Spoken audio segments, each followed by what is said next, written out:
What do you feel the impact is of 117 votes cast against Prime Minister Theresa May in her own party?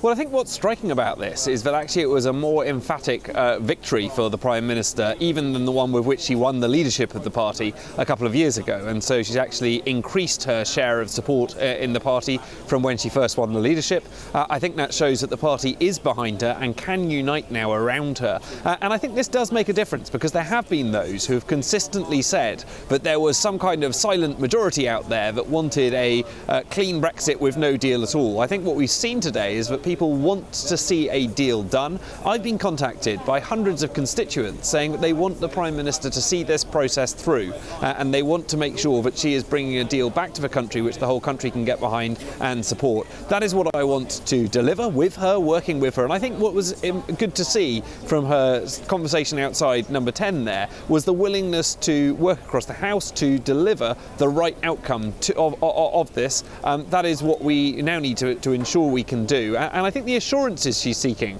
from Brussels are important ones. She was clear in her statement just then that this isn't just about political wording, it is about legal assurances on the backstop. That is something that I think will be music to the ears of many colleagues in Parliament. That's ultimately the key question, because when a lot of people saw that 117 votes and we saw that little sell-off in the pound, their thought was, okay, she survived. But if you're thinking about getting an actual bill passed, 117 votes in the Prime Minister's own party is very difficult. But you think that there will be ultimately something that Theresa May can extract still from the EU partners, whether some sort of assurance that can move a significant number of votes back to her camp?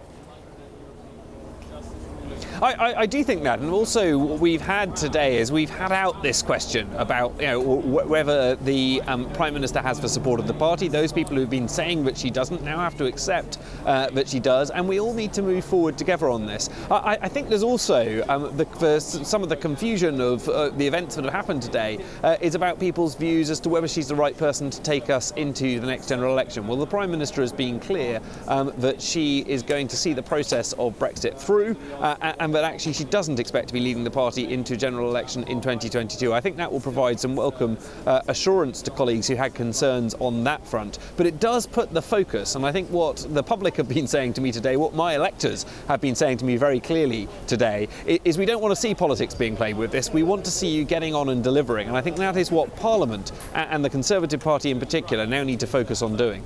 All right, well, so speaking of your constituency, I mean, Theresa May did say that it was now time to start acting in the national interest. And I wonder, is there actually consensus on what's in the national interest of the UK? Well, there's always been a huge range of views on our relationship with the European Union, but I think what is the consensus I hear from my constituents is that they want us to get on with this process. People who voted for leave want to see their votes delivered on and the outcome, but many people who actually voted for remain accept the result of the referendum, accept that we're leaving the European Union. They want to see us leave with the best deal possible. I think it's really important for me as a constituency MP and also as a Minister of the Crown to make sure that our country gets the best deal possible. And I think one of the extraordinary things, which hasn't necessarily been as much the focus of attention as I think it should be, is the fact that we were told at the beginning of this process there was no way we would get the EU to offer a better trade deal to a country that was leaving than any other third country in the world. That is now what we have before us. We have the opportunity through the political declaration, through the withdrawal agreement that we have thrashed out with the EU, to get a really good trade deal for the UK as we move forward with the EU, but crucially one that allows us to be in control of our laws, our borders and our money. I think that's something we should move forward now to secure. But can it be moved forward on if there are no concessions granted from EU leaders? What if they come back from the EU summit that is being held tomorrow with no help in terms of a change to the backstop? Is there a risk that we will see a second referendum or indeed another election?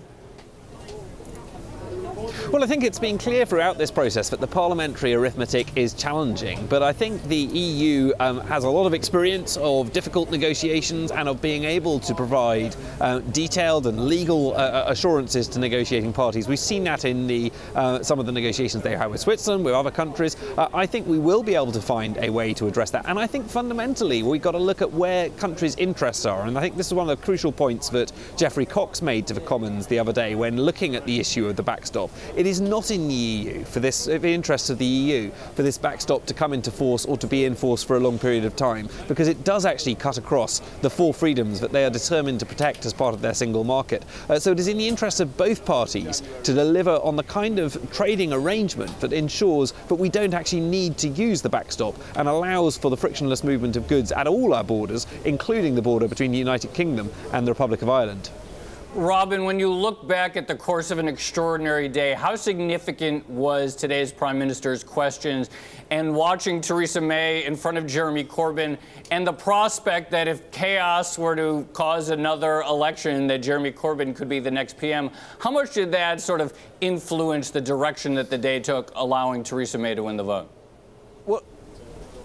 Well, I think it certainly helped, and I think it's certainly something which is useful for our colleagues to remember, is that we have a very serious and very real threat to our economy in Jeremy Corbyn and a genuinely socialist Labour Party that would want to take this country away from the economic model it has enjoyed for the last 40 years. I think that is something which focuses minds and should remind colleagues that we all need to work together in the national interest here and secure an outcome that can ensure we don't go down that route. We don't take those Venezuelan style economics and apply them to the UK. I think Jeremy Corbyn's performance today at Prime Minister's questions was weak, and I think that also gave the Prime Minister an opportunity to unite the party and indeed unite many on his side of the House in recognising that she is the best person to take us forward. But of course the question will remain whether in the next couple of weeks Jeremy Corbyn decides to put down a vote of confidence himself in the government. I'm confident that we can overcome that and we can defeat that.